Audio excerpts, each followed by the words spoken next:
మిత్రులందరికీ సాయిరాం. మిత్రులందరికీ ఉగాది శుభాకాంక్షలు. మన తెలుగువారి తొలి పండుగ నేటి నుంచి నూతన పంచాంగం అమలు, ప్రకృతిలో మార్పులకు శ్రీకారం, వసంత నవరాత్రులు ప్రారంభం. నేడు ఉగాది పండుగ శుభాకాంక్షలు. ఉగాది అంటేనే తెలుగువారికి పెద్ద పండుగ. తెలుగుదనాన్ని అడుగడుగునా ప్రతిబింబించే సాంప్రదాయాలకు వేదిక ఉగాది పండుగ. ప్రతి ఇంటి వాకిట అందంగా తీర్చిదిద్దిన రంగవల్లులు, నలుగు పెట్టి అమ్మ చేపించే తలంటు స్నానాలు, జీవిత సారాన్ని తెలియజేసేలా తీపి, చేదు, పులుపు, వగరు వంటి షడ్రుచుల సమ్మేళనంతో తెలుగువారికే సొంతమనిపించేలా తయారు చేసిన ఉగాది పచ్చడి, నేటి నుంచి ఎవరెవరి జాతకాలు ఎలా మారబోతున్నాయి, పంటలు ఎలా పండనున్నాయి వంటివి పంచాంగ పఠనంతో చెప్పే వేద పండితులు, పండుగ ప్రాశస్త్యాన్ని, ప్రకృతి రమణీయతను తమ పద్య గద్య కవితల ద్వారా హృద్యంగా వర్ణించే కవి సమ్మేళనాలు. ఇన్ని ప్రత్యేకతల అచ్చ తెలుగు పండుగ ఉగాది. ప్రతి సంవత్సరం చైత్ర శుక్ల పాడ్యమిని ఉగాది పర్వదినంగా యావత్ తెలుగువారు జరుపుకోవటం ఆనవాయితీ. ఈ రోజు నుంచే కొత్త సంవత్సరం ప్రారంభమవుతుండగా ఈ కొత్త సంవత్సరాన్ని శ్రీ విశ్వావసు నామ సంవత్సరంగా పిలువనున్నారు. ఈ ఉగాది పండుగను కొందరు యుగాదిగా కూడా పిలుస్తారు.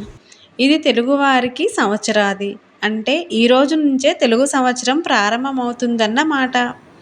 ఉగస్య ఆదిహి ఉగాది అని శాస్త్రం చెబుతుంది. అంటే యుగం ప్రారంభమైన మొదటి రోజు కనుక ఈ రోజును ఉగాది అని పేర్కొనటం జరిగింది.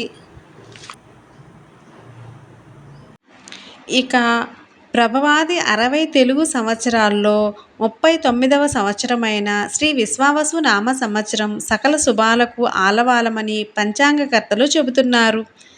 సంఖ్యాశాస్త్ర పరంగా చూసినప్పటికీ ఈ శ్రీ విశ్వావసు నామ సంవత్సరం ఎంతో బాగుంటుందని వారు పేర్కొంటున్నారు. అదేవిధంగా ఉగాది పండుగ మొదలు 9 రోజులు అంటే శ్రీరామనవమి వరకు వివిధ దేవాలయాలు, గ్రామాలలో నవరాత్రులను నిర్వహిస్తూ వీటిని వసంత నవరాత్రులుగా పిలుస్తారు. వీటికి కూడా ఈరోజే శ్రీకారం కానుంది. ఉగాది వెనుక పురాణ చరిత్ర. వేదాలను హరించిన సోమకుడనే రాక్షసుని మత్స్యావతారంలో శ్రీ మహావిష్ణువు వధించి 4 వేదాలను బ్రహ్మదేవుడికి అప్పగించిన శుభదినం ఉగాది అని పురాణ ప్రతీతి. ఆ రోజునే అంటే చైత్ర శుక్ల పాడ్యమి నాడే బ్రహ్మ సృష్టిని ప్రారంభించాడని చెబుతారు.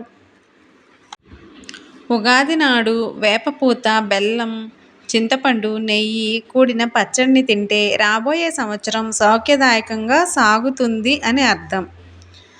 అలాగే ఉగాది పచ్చడి తింటున్నప్పుడు శతాయుష్యం వజ్రదేహం దదాత్యర్థం సుఖానిచ సర్వారిష్ట వినాశంచ నింబ కందళ భక్షణం అనే శ్లోకాన్ని పఠించాలి.